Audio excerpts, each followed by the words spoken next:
A história do surgimento e evolução das religiões junto às sociedades humanas pode ser dividida em etapas distintas, as quais se formam de acordo com o conjunto de práticas adotadas em cada época. A primeira etapa tem início no alvorecer do Paleolítico Superior, quando o Homo sapiens protagonizou o seu alvorecer intelectual. Essa foi a época da revolução cognitiva, quando ideias abstratas e padrões sociais inéditos surgiram entre os nossos ancestrais. A manifestação desses padrões e ideias se deu por meio da introdução da linguagem falada, da arte rupestre e das mais antigas práticas religiosas, cujo conjunto é chamado de xamanismo. Já ao fim do último período glacial, logo na sequência da elevação dos níveis dos mares, surgiu um novo capítulo da história das religiões. Foi quando floresceu a astro-religião, cujos padrões prevaleceriam até a virada do final da Idade da Pedra para o início da Idade dos Metais, época em que o cobre começou a ser fundido e os antigos vilarejos neolíticos evoluíram e se tornaram as primeiras cidades conhecidas. Essas duas primeiras fases, a do xamanismo e a da astro-religião, são tema desse vídeo inaugural de uma sequência que irá narrar a trajetória das religiões desde o início da história humana até os nossos tempos. Então fique comigo até o final do vídeo e, enquanto rola a vinheta, já vai deixando o seu like e se inscrevendo no canal, porque eu sei que você vai se amarrar nessa história.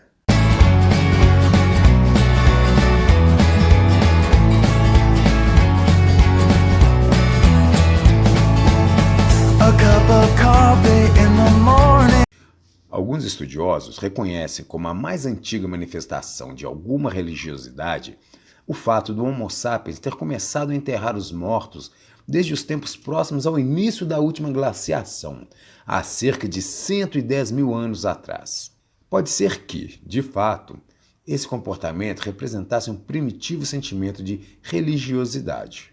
Mas, por outro lado, essa pode ter sido apenas uma forma de evitar atrair a atenção de predadores devoradores de carniças. Seja como for, teria sido só a partir da Revolução Cognitiva, momento do despertar intelectual do Homo sapiens, que teriam surgido as primeiras manifestações estruturadas de alguma religiosidade. E teria sido nos primeiros tempos da Revolução Cognitiva que as mais antigas práticas xamânicas teriam começado a surgir no continente europeu. Partindo da Europa, essas práticas se espalharam e alcançaram, ainda nos primeiros tempos da Revolução Cognitiva, regiões tão distantes como o atual território da Indonésia. O xamanismo era uma prática religiosa que envolvia experiências de magia e cura, a qual se dava por meio de contato entre os seres viventes e os seres espirituais, entre eles ancestrais falecidos, animais míticos e entidades arquetipais. Alguns autores entendem ainda que, eventualmente, essas práticas xamânicas também incluíssem a indução a estados de transes hipnóticos, alcançados por meios de cantos rítmicos e monótonas batidas de tambores, associadas ao olhar fixo, acompanhado por um estado de catalepsia, estado de consciência onde a pessoa não consegue movimentar-se, embora mantenha-se com sentidos ativos. As cerimônias religiosas, que envolviam cânticos e invocação, eram conduzidas pela figura do xamã, o qual se ocupava do papel de curandeiro e pesquisador do mundo natural em que o grupo vivia. Ele era o líder sacerdotal, o narrador e o guardião dos mitos. Nessas antigas práticas xamânicas, ciência, arte e religião, ainda bastante primitivas, se infundiam em uma busca única, a qual envolvia a procura do conhecimento sobre como operavam as forças da natureza e do saber espiritual, a fim de empregá-los em benefício do grupo.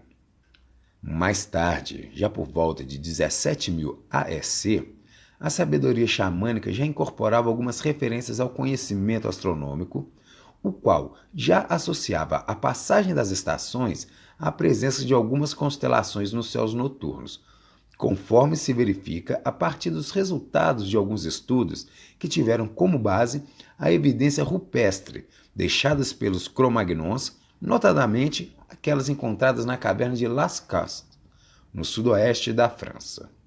Mas o fato é que essas práticas xamânicas predominaram como atividades religiosas até por volta de 9.500 AEC, quando Göbekli Tepe introduziu os novos padrões de uma religiosidade mais elaborada que os eruditos modernos chamam de astro-religião. Esses novos padrões astro-religiosos de Göbekli Tepe rapidamente se alastraram para os assentamentos seminômades do norte do Crescente Fértil e do Levante, quando passaram a predominar sobre as antigas práticas xamânicas, que em poucos séculos cairiam em desuso. Os padrões dessa nova astro-religião foram irradiados de mãos dadas com as novas práticas neolíticas, as quais incluíam um maior domínio sobre as técnicas de produção agrícola e de criação de animais. Como resultado da introdução dessas novas práticas e técnicas, surgiram inéditos padrões sociais e culturais junto a essas populações. 5 séculos mais tarde, já por volta de 9000 AEC, a cultura neolítica pré-cerâmica já estava presente em grande parte da região. Foi quando a astro-religião se firmou nas comunidades, agora sim, sedentárias. Essa astro-religião incluía conhecimentos que envolviam a mecânica celeste e os corpos do firmamento, aos quais eram atribuídas associações diretas com os mitos, divindades e arquétipos. As evidências arqueológicas encontradas em Göbekli Tepe demonstram que a astro-religião já identificava as 12 constelações zodiacais, indicando que essa época o céu já era dividido em 12 partes iguais, às quais foram atribuídos 12 arquétipos diferentes, um para cada uma dessas 12 constelações zodiacais. Embora mais de 90% de Göbekli Tepe ainda esteja enterrada sob o solo árido do Oriente Médio, o que compromete o entendimento dos cientistas sobre a astro-religião que eles praticavam, muito desse conhecimento pode ser deduzido a partir do que já sabemos de outros povos e monumentos posteriores. Esse é o caso, por exemplo, do conhecimento matemático associado à religião suméria, ou do entendimento que temos sobre Stonehenge, que, em última instância, também revela-se como um templo astro-religioso de observações astronômicas. Nesses casos, os padrões astro-religiosos de Göbekli Tepe podem ser percebidos de uma forma já evoluída por essas culturas que surgiriam milênios mais tarde. Mas o fato é que, por volta de 7500 AEC, as culturas neolíticas pré-cerâmicas do Oriente Médio já haviam evoluído para modernos e grandes vilarejos, os quais, nessa época, chegavam a abrigar populações que alcançavam alguns poucos milhares de habitantes. Nessa época, os povoamentos do norte do Crescente Fértil estavam produzindo as primeiras peças de cerâmica e se comunicando por meio da língua nostrática. Foi quando uma importante sequência de acontecimentos teve início a partir dessa região. Esses eventos se referem a um conjunto de migrações que tiveram início ao mesmo tempo, as quais seguiram para 3 direções distintas.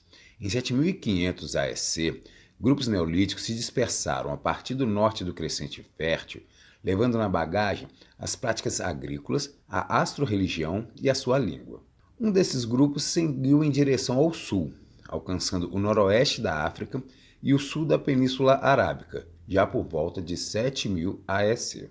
Com esses grupos, a língua nostrática se desmembraria no grupo de línguas afroasiáticas, a qual, milênios mais tarde, se desmembraria ainda nas línguas dos troncos semítico, egípcio e cuxítico, entre outras. Os grupos que seguiram em direção ao Oriente alcançaram a região do Vale do Indo, também por volta de 7000 AEC. Com esses grupos, o nostrático se desmembraria no grupo de línguas dravíticas. Os grupos que seguiram para o Ocidente atravessaram a região da Península Anatólica e alcançaram o território europeu, já por volta de 6500 AEC. Com esses grupos, a língua nostrática se desmembraria no grupo de línguas eurasiáticas, o qual, mais tarde, daria origem aos troncos indo-europeu, urálico, altaico e esquimó-aleutiano. 5 séculos depois do início das migrações a partir do norte do Crescente Fértil, Göbekli Tepe foi deliberadamente soterrada pela população daquele tempo. Foi quando um monte artificial, com 15 metros de altura e 300 metros de diâmetro, surgiu no exato ponto onde se localizava Göbekli Tepe. Os motivos que levaram esse grande esforço de sepultamento do complexo de templos revelam-se completo mistério.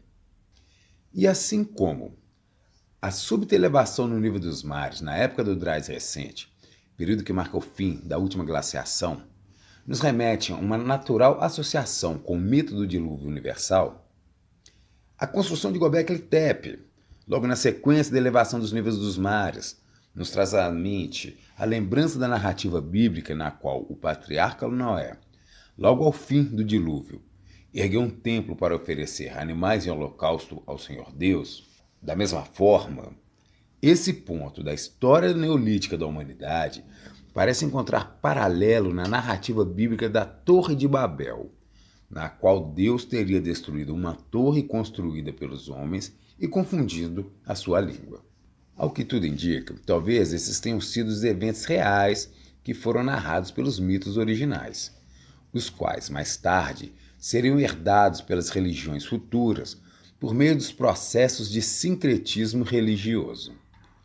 Esses são processos nos quais uma nova religião se inspira na mitologia e nas práticas de outras religiões mais antigas, adotando-as e incorporando-as a um acervo mitológico doutrinário próprio, devidamente adaptado a um novo tempo, a um novo povo e a uma nova circunstância. De fato, a evidência arqueológica e linguística demonstra que novas inundações e novas dispersões linguísticas voltariam a acontecer em épocas posteriores da história humana, quando então os processos de sincretismo religioso operariam para adaptar os novos eventos aos velhos mitos. De qualquer forma, foi a partir desse conjunto de migrações que teve início por volta de 7500 AEC, em direção ao Oriente, ao Ocidente e ao Sul, que a astro-religião, junto com os novos padrões sociais da cultura neolítica e as línguas derivadas dos nostráticos, se difundiram para regiões que até então eram habitadas por populações de caçadores-coletores que ainda viviam dentro dos costumes paleolíticos nômades.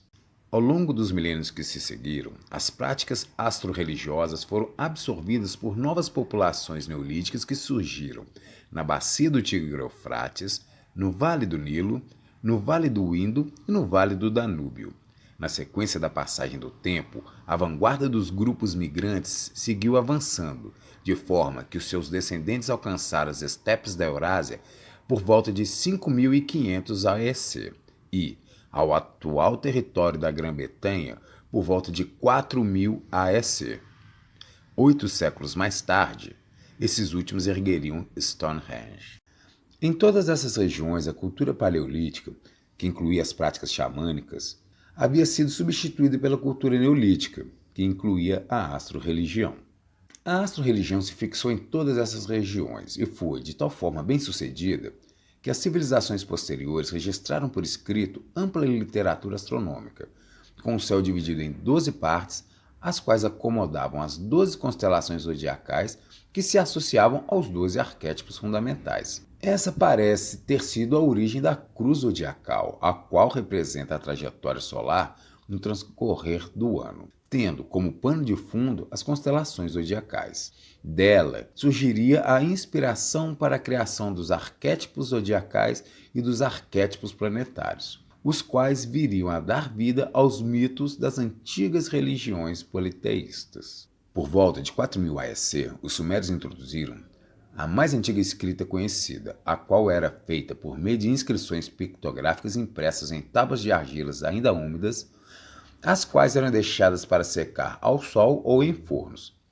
E seus registros demonstram que eles já associavam assuntos religiosos aos temas astronômicos, conheciam a maior parte das constelações celestes que os astrônomos modernos identificam nos nossos tempos, correlacionavam a ocorrência de eventos terrestres com a posição dos planetas e das estrelas. E, por fim, associavam divindades ao Sol, à Lua e aos planetas visíveis a olho nu: Mercúrio, Vênus, Marte, Júpiter e Saturno. Se as escavações em Göbekli Tepe ainda não encontraram detalhadas informações sobre as práticas da astro-religião, as mais antigas civilizações do Oriente Médio, como Suméria, Egípcia e Babilônia, deixaram fartos registros que descrevem como a astro-religião evoluiu desde os tempos do seu surgimento. Até que Göbekli Tepe possa nos revelar mais detalhes, o fato é que a mais antiga evidência do surgimento da astro-religião se encontra ali. Talvez com o tempo surjam detalhes que revelem a origem desse aprofundado e súbito conhecimento astro-religioso que surgiu em Göbekli Tepe. As evidências conhecidas deixam muito a desejar no que toca à transição do xamanismo para a astro-religião. Por outro lado, as civilizações que floresceram ainda no Calcolítico detalham bem como a astro-religião evoluiu. E a partir dessa época, surgiu uma nova geração de religiões, criadas diretamente dos padrões astro-religiosos de Göbekli Tepe. Essas seriam complexas religiões politeístas que nasceriam, evoluiriam e desapareceriam assim como seus deuses.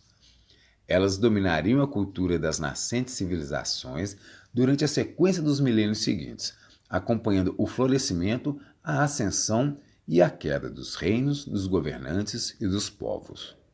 Mas isso já é uma longa história e, portanto, assunto para um outro vídeo. Se algum assunto abordado nesse vídeo lhe pareceu raso, ou se você ficou querendo se aprofundar em algum ponto específico do que foi abordado aqui, então eu recomendo que você acesse a playlist do meu canal, onde você encontrará os vídeos organizados por temas, de forma que ficará fácil localizar um determinado assunto que te interessar. E se não encontrar um vídeo com o tema que te interessa, diga nos comentários que eu te oriento onde procurar, ou, se for o caso, posso até fazer um vídeo com o tema do seu interesse. Essa série mesmo nasceu a partir de pedidos dos assinantes do canal. Então é isso, pessoal. Esse foi o vídeo da semana. Espero que tenham gostado. E se você ficou comigo até aqui, então se inscreva no canal, deixe o seu like e diga nos comentários o que você achou desse primeiro vídeo sobre a história das religiões. E não deixe de compartilhar e divulgar os vídeos daqui do canal com quem você sabe que se interessa por esses assuntos. Essas são as formas que você tem para agradecer e recompensar quem produz os vídeos dos quais você gosta. Então é isso, galera. Valeu, um grande abraço e até o próximo vídeo. A cup of coffee in the morning and I get the paper. I check the